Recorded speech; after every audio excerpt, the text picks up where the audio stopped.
Hello, today we're going to discuss several squat variations you can do at home to produce maximum leg development and strength build. This will be a two-part series, as the next video I will share will be about other lower body exercises other than the squat that you should include in your workout regimen. First, we should define what the standard squat is. The standard squat is a very fundamental exercise. It is one of the three big movements in developing strength, the other two exercises being the deadlift and the bench press. Start off by standing with feet just past hip width apart and lower yourself down while keeping your chest up. Your back should develop a natural arch and be bent inward slightly. You want to lower yourself down until your thighs become parallel to the ground. Then you just reverse the motion and stand back up. Keep in mind that you should try your best to keep your knees behind your toes throughout the whole process.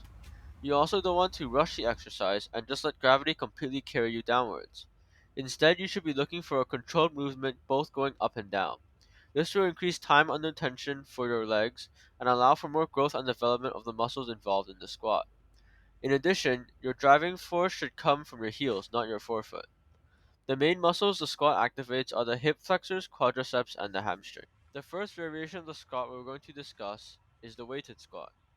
The weighted squat is an easy way to increase the difficulty of the squat movement and increase strength of your general lower body. In a gym, this would be comparable to a barbell squat.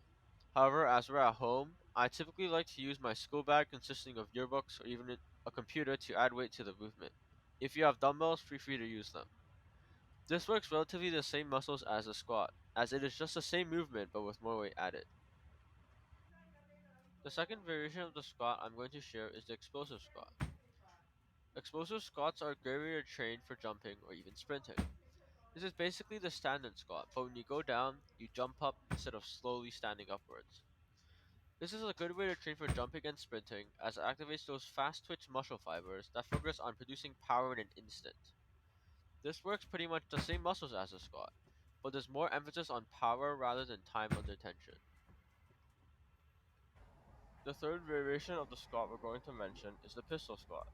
This is the hardest variation of the squat this video is going to cover.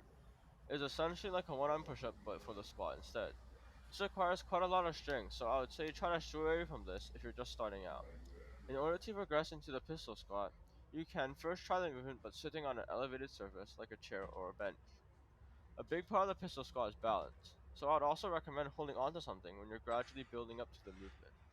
This is replaced later on in the free-handed version when you just put your arms out to provide balance. Slowly, you'll develop more leg strength, and you can progress further by sitting on an even lower surface to build up your leg strength even more.